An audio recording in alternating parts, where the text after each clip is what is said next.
So we are getting into our next panel from Genesis Block to ETFs, Bitcoin's evolution and path forward.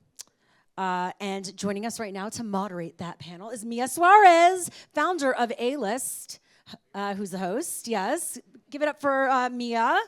There you go. And on stage, Julian Love from Franklin Templeton. Julian, nice to see you. What's up? Phil Kelly from RISC Zero and Julian Duran from Mara. Please welcome our panelists to the stage. Give them some love, yes.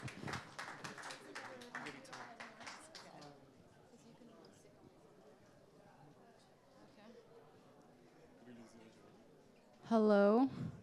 Testing the mic. Test, test. Testing.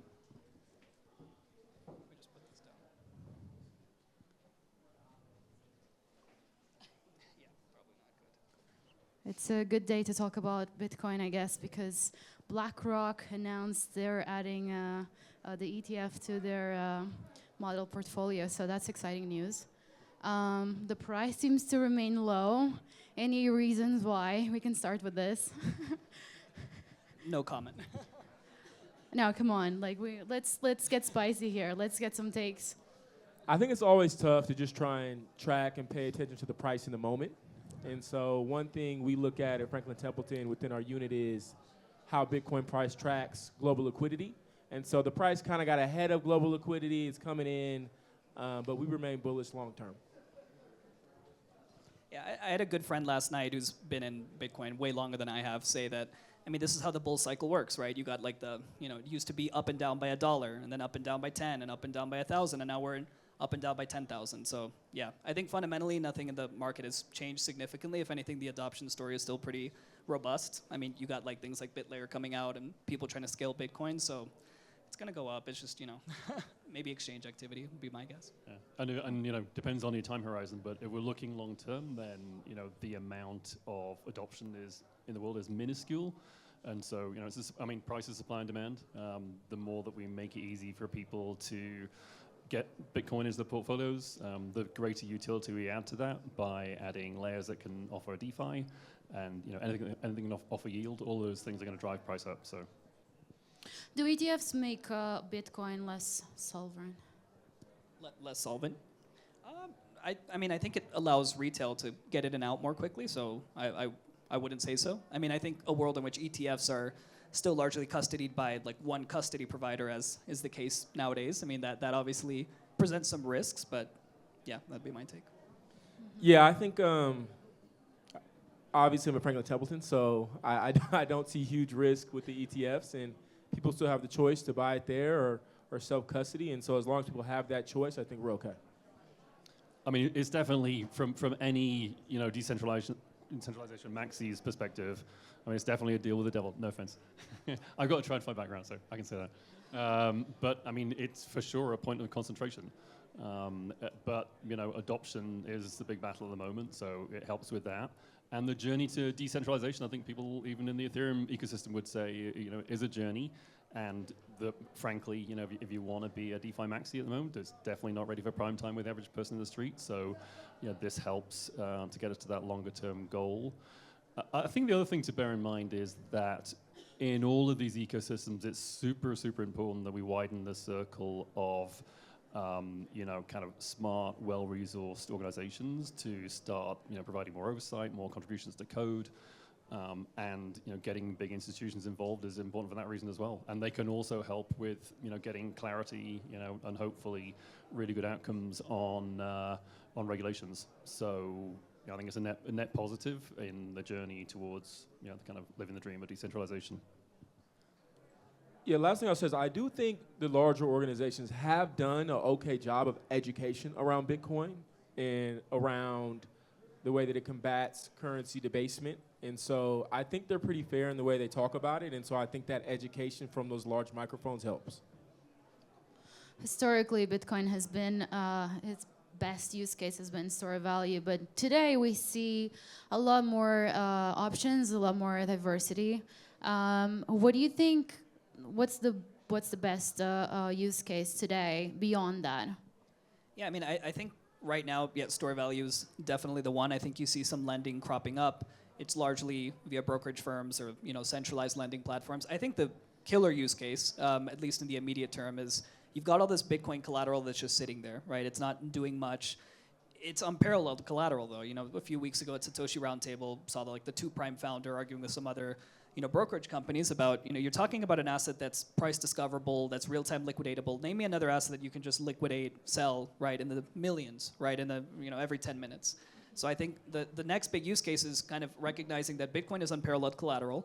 A lot of Bitcoin holders want to invest. I mean, a lot of Bitcoin holders hold Bitcoin. That's their investment asset. I wouldn't say that most Bitcoin holders are jumping into it because they have some fundamental faith in, this freedom project. I think a lot of older, right, a lot of legacy whales do. Nowadays, it's an investment asset, but it's idle. And so to the extent that lending can unlock that sort of investment potential of this price liquidatable, real-time discoverable asset, that to me sounds like the killer use case. At Mara, I was leading a DeFi team and we were incubating a number of projects.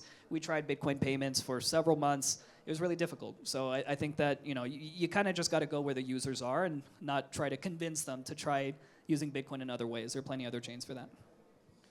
Yeah, I think the best use case is and will always be store of value. But I do think we're in this era now where there's a decentralized and centralized financial system being built on top of Bitcoin with BitLayer and other companies like that. So I think, it's more about not trying to change what the number one use case is, but just building a financial system on top of the best asset the world has ever seen. Yeah, I span most of the crypto world today. So we work in the Bitcoin space. We actually work with almost all the Bitcoin layer 2 projects and Solana. But I kind of came from the Ethereum space, and I spent years looking at lots of really funky projects. But the thing that I keep coming back to is that it's an amazing product or amazing thing that's available for underbanked people. So we have a really US-centric view all the time of the utility and US price action, or from a US perspective, but really, a lot of these products, the early use cases are for underbanked people. So, stablecoins with Ethereum, and just savings for people in a lot of countries where they can get direct access and they can be clear about what the risks are to holding. What's the impact of bringing Bitcoin to emerging markets? Because there's been recently a comparison of having Bitcoin versus stablecoins. What are you guys' thoughts on this?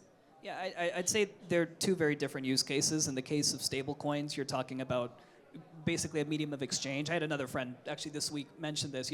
There's always going to be currency for mediums of exchanges. There's currencies that you're going to try to store. There's that hard money and more soft money, you could even say. Stablecoins are that more fluid medium of exchange, and I think that it's been proven in quite a lot of contexts that they simplify cross-border payments. It makes it simpler to settle between different financial ecosystems, right? When you have that fiat-based peg. But in a lot of emerging markets, I mean, the dollar is, of course, one of the dominant currencies, but the dollar has also suffered quite a bit of inflation in the past few years, and it's not that emerging markets are oblivious to this. I think compared to emerging market currencies, the dollar is, of course, robust, but I think a lot of emerging market savers, I'm originally from Ecuador, a lot of family, right, wants and prefers to save in an asset that's uncorrelated to all of this monetary policy shenanigans, right? I think it's well known to a lot of the world that governments oftentimes are, inflating currencies for their own benefit, not so much for the locals, right? And so I think in my view, Bitcoin's preeminence as a store of value is also a hedge against local uncertainty, is how I would put it. So, stablecoins serve as that, all right, I got to communicate with the outside world. Bitcoin is this, protection against a rainy day, which in most parts of the world happens often. Yeah, I think I agree with all of that, except for I'd say that I think stablecoin, and you mentioned it, does serve for a lot of people as a store of value and who can't withhold the volatility of Bitcoin. So I think the future is people around the world having a wallet with dollar stablecoins, and Bitcoin is kind of that investing or saving asset. Hopefully the future beyond that is just Bitcoin. Yep, agree with all that. I mean, I think it's a third option after the US dollar for people to diversify into if they haven't got access to, Franklin Templeton, people like that. So. We can start on that side. What does good Bitcoin infra look like? That's a good question for me. All right, so I come from the ZK space. RISC 0, we innovated the first ZK VM. So it's a virtual machine that allows you to build things with ZK without having to be a cryptographer and in a way that's easily maintainable, and it's basically becoming middleware. And ZK has got a lot of really useful properties. I'm going to talk a bit about Ethereum just because it's been most used there, but it's a way in which basically ZK is the other way of trust engineering aside from mass replication and full transparency, which is the quote unquote traditional approach to blockchain. That ends up being somewhat expensive and always has some social economic security in it. But ZK is the other way of trust engineering, and it's basically trust that's administered by the code. And that's why it's kind of taking over the Ethereum world. You've got ZK rollups. We are working, we got Tycho using us, we got Eclipse is announced with us. EigenLayer's using it for proof of stake pool composition, Lido's using us. And anyway, the point is you can do a lot with it very flexibly, and with BitVM and with the kind of thing that BitLayer is doing, really the sky's the limit. I would say the limitation currently in using ZK VMs in the best way is people's imagination. There's nothing you can't build. You can run it off chain in ZK, and then you can prove back on chain whatever you want, whether it's like an order book matching system, whether it's perps pricing, whether it's non-financial things. So yeah, I think there's unlimited potential. And I just add, from a basic standpoint, infrastructure that's decentralized and self-custodial. Agree with all of that. Yeah, nothing to add. Okay. We're at an ETH-centric conference. So tell me one way that Bitcoin is better than Ethereum. All right, I'll start. I think the most important thing is Bitcoin is hard money, like Bitcoin small b. And I think Bitcoin big B ecosystem, it's the most distributed, right? It's the most decentralized. And the word decentralized, it gets thrown around a lot, but I think what it means to me at least is you find Bitcoiners who are Manhattan bankers. You find Bitcoiners who are villagers in Vietnam, right? You find Bitcoiners in the highest skyrise in Sao Paulo. You'd find Bitcoiners in the depths of Moscow. And I think that is not something that other assets or blockchain ecosystems have. And I guess my personal story with it, a few years ago, I was starting a dollar savings account, blockchain-based, in Kazakhstan. My wife is from there. And so anyway, long story short, why a Hispanic guy was founding a startup in Kazakhstan is a story for another day. But what I found is we were building on top of Aave and the ETH ecosystem, obviously. When I would do these, different user tests, bring in focus groups, talk to people, the number one biggest comment I'd get back was, all right, dollars, sure, digital, okay, 4 or 5% interest, interesting, isn't on Bitcoin. And I'd get so mad. I'd be like, why do you guys keep asking me on Bitcoin? That stuff doesn't exist on Bitcoin. Why would you even think that? And then I realized, because that's what most people just know. ETH and Aave and all of these things that I think like in ETH Denver just feel like, common sense are not actually common sense in most parts of the world. I've seen it. This was, a few years ago now, but it still remains to be the case, right? People know Bitcoin, price of Bitcoin goes up, people pay attention. It's not the same with others. So I think like as an ecosystem and as a currency, it's best achieving what blockchain is meant to do, right? It's not supposed to be a private ledger. Yeah, and I'd say if I'm just picking one thing, there will only ever be 21 million Bitcoins. I cannot tell you how many ETH there will be. I don't think anybody can tell us that. So I think just that hard supply cap is, one thing that's very different from Ethereum and a lot of the other currencies. Yeah, agree with all that. And I'll add that it's the biggest pool of capital out there in terms of digital assets at the moment. So, it's got that advantage. I think also people cite, and I kind of somewhat agree with the fact that the code is pretty stable. There's some amazing innovation that's gone on around the Web3 world. But that obviously inherently comes with risks, and the stability of the Bitcoin code is somewhat of a virtue, I'd say. Probably the last thing I'd say is that most of the rest of the Web3 world has somebody's or an organization's face on it, and Bitcoin truly is just feels like it's a natural phenomenon. So. Yeah, and to that point, there's an interesting phenomenon with Bitcoin, which is there's no marketing team, yet everyone in the world that thinks of crypto knows the word Bitcoin. They might not know how it works. They might even take Taylor Swift tickets over getting a Bitcoin because they don't understand. But they know what it is. And how do you think this came about? And is it possible for other chains to mimic this model? What do you guys think?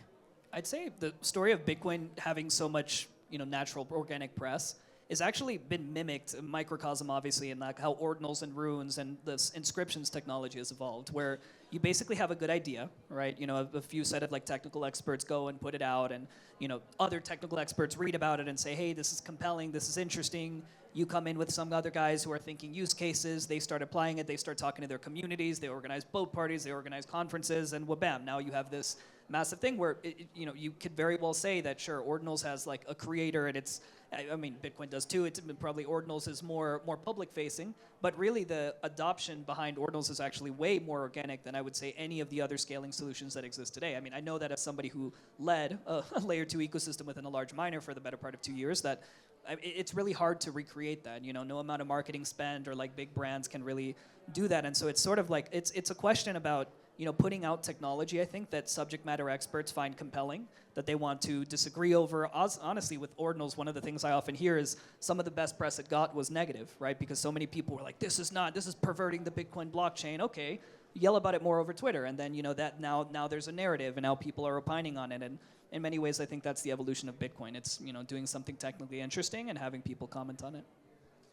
Yeah, I think Bitcoin is almost like religion, in that the idea is so profound and so meaningful.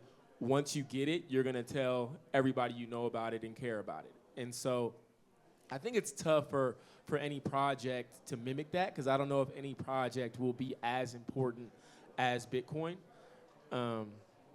Yeah, that's my main thing. It's people spreading it to the people they know and care about because they believe in it as if people believe in religion. And part of that religion is money. Like, a lot of people made a crazy amount of money from it, and everybody loves the idea that there's a new way to really get on in the world. There's different types of players in the industry. Some of them are in the buy, sell, or just hold. And some others are actually interested in using applications. Not so common for now. But yeah, when I go on my Uber, they still talk about price. And now that we're here with BitLayer, I'm curious, like, how do we convert these people? Or do we need to convert them? Or is this a new realm of users? Basically, the ones that are very into the buying of Bitcoin, but like, will they use these applications that are built on top? Yeah, I'd say, I mean, obviously, going back to your earlier question, like why is Bitcoin better than ETH and sort of the distribution, the reality is there's no one type of Bitcoin user. And I think that's something that's really great about the ecosystem. And it's a reason why there are so many Bitcoin L2s and scaling solutions, because there is no one type of Bitcoin application. I mean, you have Solana and the Solana Foundation really trying to make it more about, other things other than meme coins. And it's really hard to, because it's, it's not as decentralized of a network. In the case of Bitcoin, I mean, yeah, you have your, taxi driver who really looks at the price. You have perhaps your, you got a lot of companies in Latin America, as an example, that are trying to use the Lightning Network for cross-border payments.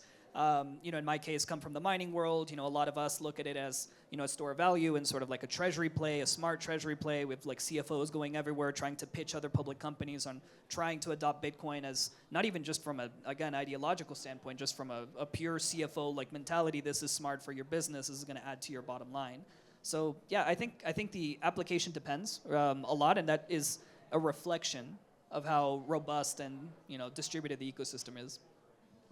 Yeah, I'd say we can't convince people to use the applications for the sake of using applications. We have to have applications and solutions that make their life better. And so if somebody can hold their Bitcoin and get some liquidity, or get a mortgage on a home and they can get a better rate, if we have solutions that make people's life better, we don't have to convince them, just give them a better solution. Yeah, and part of that is either being able to make yield or say collateralize based on Bitcoin. The other side of it is user experience. I mean, and again, with my kind of Ethereum world hat on, some amazing things are being built, but they're miles away from mass adoption, because we need real abstraction on top of some of the protocols and some of the wallets to make them. I mean, people shouldn't really know that they're using DeFi. They shouldn't. None of these words should matter to people. They shouldn't know about ZK. They shouldn't know about L2s. They should just have a normal Web 2 type application that allows them to do all these things. Bitcoin is great for many things, but what is something that it's not good for? Oof, that's a tough one. You want to start? Yeah, stable store of value. I mean, that's the problem at the moment. I mean, there's so many things more things that could be done with it, including payments if it was stable. And I kind of wonder if that will happen over time, because I think, prices are dictated by supply and demand is dictated by things including utility. And so the more utility we can get into the system, and the more that we can, get through the initial ramp-up phase of adoption, then, maybe we'll get to a point where there'll be enough stability in Bitcoin. I mean, the other thing is, the reason that we say Bitcoin's price is unstable is because we treat it as a foreign currency. But if we ever get to the point where there is a closed system where we're paid in Bitcoin and prices are quoted in Bitcoin and you pay in Bitcoin, there is no, price fluctuation doesn't exist. So when we have systems that stop using it as a foreign currency, then that will go away.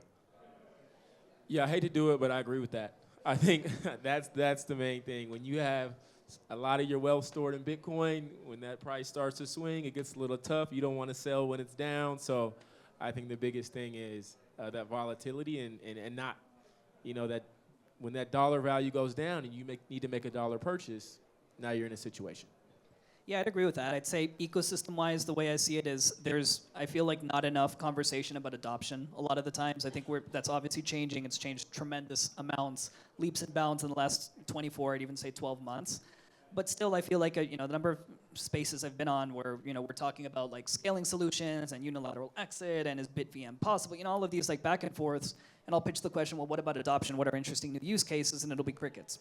And part of that is, again, the reflection of the organic adoption within Bitcoin. But, there are things we can learn from other ecosystems. And I think when it comes to a lot of other L1s, you have this like thesis. You have a lot of thesis-driven investors. You have thesis-driven builders. And I think there's some of that in Bitcoin, but it's still there's a lot of this like mentality of build and therefore they'll come. And I feel like that's something, I've seen quite a bit. I'd say like that's perhaps one limitation. It's almost sometimes we're the most successful cryptocurrency and it's always going to be that way. So let's, put our feet back and kind of like enjoy the martini. Well, I mean, you never know, right? Like a Sol and ETH could flip and then all of a sudden now the store value narrative is jeopardized. So we really have to be thinking constantly, how are we maintaining our ecosystem competitive and maintaining our moat? I mean, Bitcoin at the end of the day, yeah, I do think it's religion. I think there's an ecosystem bit, but it's also a product, right? So we got to like keep that product focus and be innovative. And I was going to jump in and say, like, while we're still talking about infrastructure, we're not ready yet. I mean, we need all that. There's building still to be done, and all this building is super important. But we need to get over this phase. I want to come to a conference and hear nobody say ZK, because while people think they need to know what ZK is, we're not there yet. When you look at the history of money, we didn't always have the US dollar, the euros, the yens. Do you think at some point that will fade and it will be, like world money, like Bitcoin, Ethereum, whatever we want to use, USDC, USDT, whatever is happening? Or will we have always, each country's currency? I'm a big believer in kind of a multipolar world order, just given how like geopolitics is happening. I don't know if you guys have seen the video of like Trump, Zelensky, and Vance just yelling at each other in the Oval Office.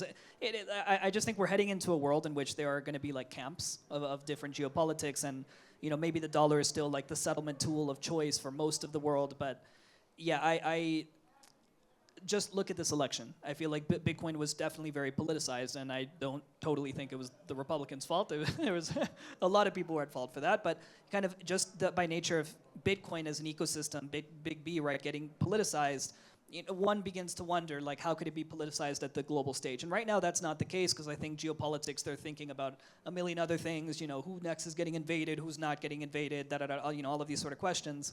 But in a world in which geopolitics is sort of fractured, and you've got like these different views on society, I mean, at the end of the day, blockchain is a lot of philosophy, right? It's even just the $21 million cap. There's a lot of philosophy behind that maybe not all cultures or societies or monetary systems agree to. So, yeah, when people say, oh yeah, Bitcoin is just going to end up being like the dominant, I think it could be a dominant currency. There's no question. That being said, I don't know if it will be the only one. Yeah, I do think it will be the dominant currency. I think a few things. One, I think we often forget that the fiat system is relatively new, and in the grand scheme of history, it's a very short time period, and I don't think it will last forever. And I do think in the future, all the countries in the world aren't going to let the U.S. continue just to rig the system for ourselves. And so for that reason, I think game theory suggests that eventually Bitcoin, maybe something like Bitcoin, but I think it will be Bitcoin, will be kind of the universal money, universal currency across the globe. It's actually a really interesting question that probably needs like a whole macroeconomic paper. But I would say that there are some advantages to a country having their own currency, and people can deliberately devalue, they can inflate, they can obviously set interest rates and fiscal rates in a way that is particularly suited to their particular economy. It was one of the costs that countries paid from entering the EU, which is they can no longer fully control their own monetary policy, and that has consequences. If you're in a depression and the rest of the wider economic area is doing well, you can't lower interest rate, you can't devalue. So there's national interest reasons why people might want to continue to control their own currency. On the other hand, we may get to the point where Bitcoin is so widely adopted that the only way they can really do that is through legislation. And you can kind of question whether legislation would be supported to outlaw use of Bitcoin. So even though it's in the national interest, potentially, we might get to the point where countries just have to give in and allow Bitcoin to become prevalent. There's also an economic theory. So fun fact, I used to be a central banker, don't hate me. But there's also an economic theory that says if you have two currencies that are widely used in the same economy, there's like a natural mechanism so that one gets squeezed out over time. There's like a pretty well studied and well agreed phenomenon. So it may be that when Bitcoin becomes prominent, then maybe national currencies just like naturally die away. Let's take it further a little bit. If you consider AGI, what at some point they're going to start interacting with each other, including making payments, it seems to me unlikely that they will pick the dollar to interact with each other. They might pick its own currency. Given what's available in the market right now, but also let's create a hypothetical option where they create a new one that is better than anything that exists right now. What do you think they're going to go with? And let's make the options anything that already exists plus this one that they would maybe create. So I think this is a good example of where infrastructure needs to evolve for Bitcoin to be the choice. I mean, just from a decentralization and a value standpoint, I would want to answer Bitcoin. But I mean, when you want to go load a dog pic on ChatGPT, if you're waiting 10 minutes for it, what happens? You're not going to use it. You're going to be upset.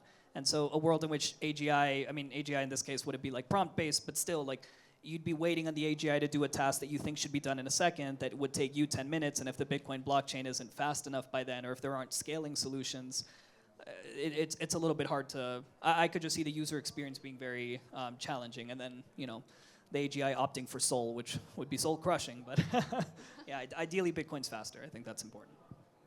Yeah, nothing to add. I agree with that. Well, first of all, I think they might create their own currencies. So they don't have to use an existing one at all. I think, did you ever see those reports where they had different installations of it, or different instantiations of AI talking to each other in the lab, and after a while they've discovered they'd create their own language. I mean, there's no reason why AGI doesn't have to use an existing cryptocurrency. They can just create their own. They're probably going to be, assuming this is true, they're probably going to be motivated by, as you said, scalability, cost. I think if you're going to onboard every human to Bitcoin at the current transaction per second rate, it would take 36 years. So they're not going to do that, not the L1 at least.